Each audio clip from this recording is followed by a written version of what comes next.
Viete, naozaj som chcel zhodnotiť, kde sa momentálne nachádzame v oboch týchto konfliktoch. Existuje tu nejaké konečné riešenie?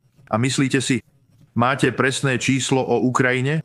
Začnime najprv Ukrajinou, než prejdeme na Gazu. Koľko ukrajinských vojakov v tomto konflikte zahynulo? Máte približný počet obetí v tejto vojne?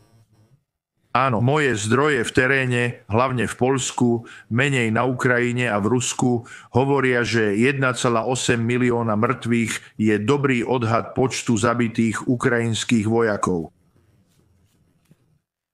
Ak sa pozrieme na toto číslo, musíme predpokladať, že zranených je aspoň toľko, možno viac, a väčšina sa už do služby nevráti.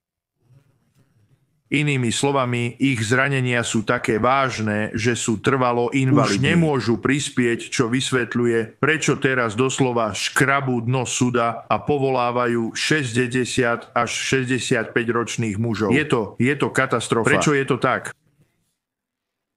Pretože posledných povedzme 6 mesiacov ukrajinská armáda, najmä pozemné sily, ale aj celkovo výrazne zlyhávala proti Rusom. Sú v stave podobnom nemeckej armáde, keď sa rozpadala na konci druhej svetovej vojny.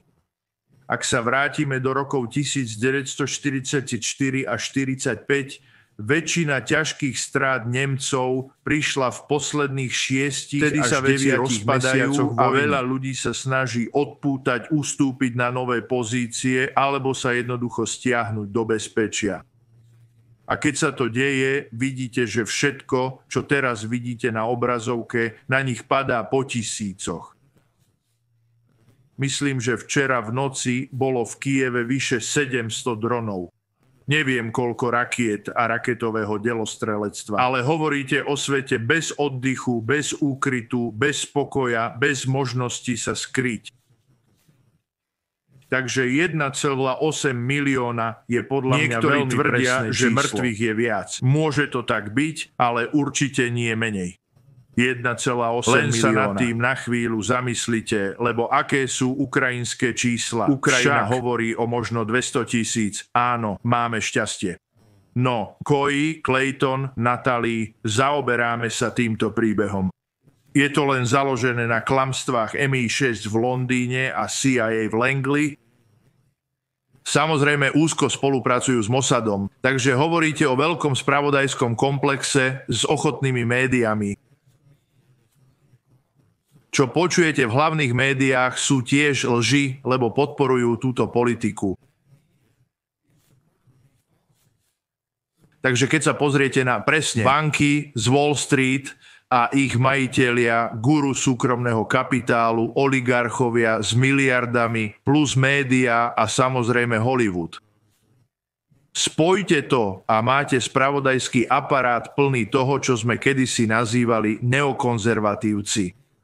Neviem, ako ich voláte teraz. Globalistickí maniaci? Netuším. Ale sú 100% za tým, čo sa deje a máte kongres, ktorý má v priemere len povrchné chápanie reality. Takže veria všetkému, čo čítajú v mainstreamových médiách a hodnoteniam CIA a ďalších. Takže pravda je mŕtva. Pravdu nájdete len v alternatívnych médiách. Ako som povedal, ľudia ako vy skutočne hľadajú a nachádzajú pravdu. Väčšina však len opakuje príbeh, ktorý prichádza zo zdrojov, čo som spomenul.